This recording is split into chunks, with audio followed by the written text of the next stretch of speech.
नमस्कार मित्रों, आप सभी का फिर से एक बार हार्दिक स्वागत है सत्य धर्म ज्ञान यूट्यूब चैनल पर। मित्रों, इस सृष्टि में जिस किसी ने जन्म लिया है उसका मृत्यु एक ना एक दिन होना ही है। यह एक कठोर सत्य है, इसे चाहकर भी कोई झुठला नहीं सकता। हालांकि मृत्यु के बाद दोबारा जन्म होना तय माना जाता है। जैसे दिन के बाद रात होता है और रात के बाद दिन होता है, उसी तरह गरुड़ पुराण के अनुसार हर जीव का दोबारा जन्म होता ही है। कहने का अर्थ है कि जिस व्यक्ति का जन्म होता है उसका मृत्यु होने के बाद उसका पुनर्जन्म भी होता है।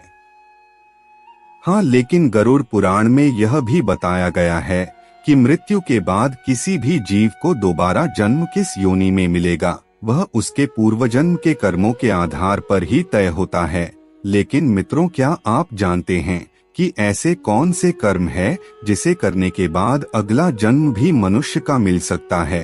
अगर नहीं जानते तो आप हमारे इस वीडियो में अंत तक जरूर बने रहिए, क्योंकि आज हम आपको गरुड़ पुराण के अनुसार बताने वाले हैं कि कौन से कर्म करने से दोबारा मनुष्य योनि मिलती है।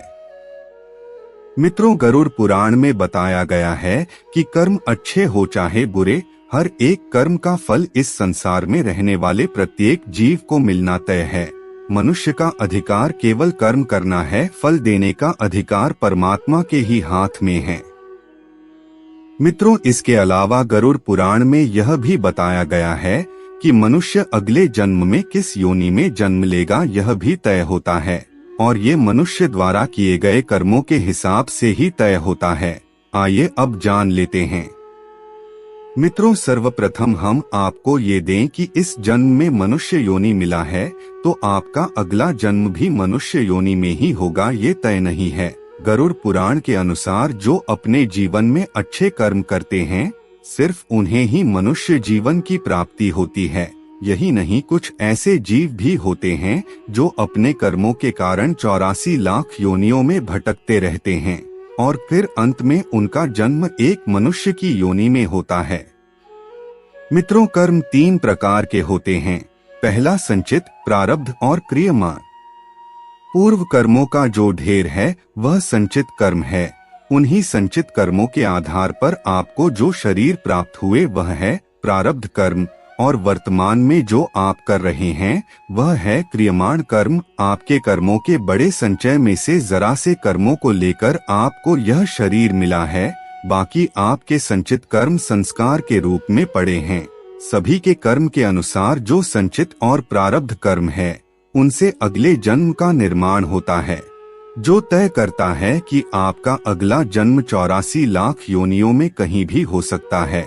इसलिए कहा जाता है कि इसी जन्म में ही ईश्वर के चरणों में चले जाना चाहिए और किसी को अपनी तरफ से कोई कष्ट नहीं देना चाहिए। व्यक्ति इस संसार में अकेला आता है और अकेला ही जाता है।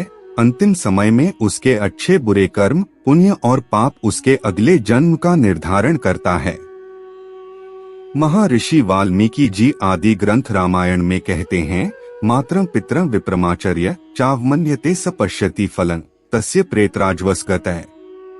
अर्थात माता पिता, गुरु, आचार्य और ज्ञानी पंडित का कभी भी अपमान नहीं करना चाहिए और न ही कभी उनके बारे में ऐसे विचार अपने मन में लाने चाहिए।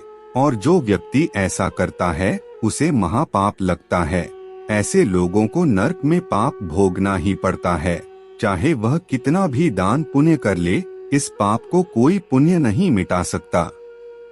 मित्रों, जो व्यक्ति हमेशा दूसरों के हित में सोचता है, उनकी सदैव मदद करता है, पशु पक्षी और अन्य जीवों पर दया करता है, जरूरतमंदों की मदद करता है और बिना किसी स्वार्थ से संचित धन का उपयोग धार्मिक कार्यों में करता है, तो ऐसे मनुष्य का अगला जन्म मानव योनि में ही होना तय है।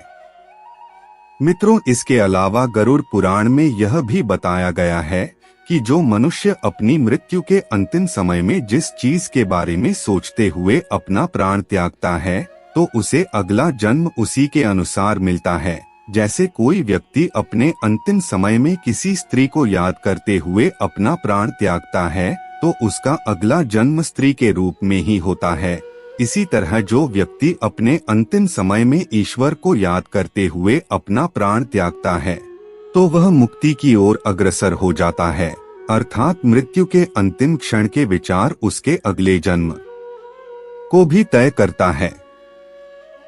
इसीलिए धर्मशास्त्रों में यह बताया गया है कि मृत्यु के अंतिम समय में हमेशा राम नाम का जप करते रहना चाहिए।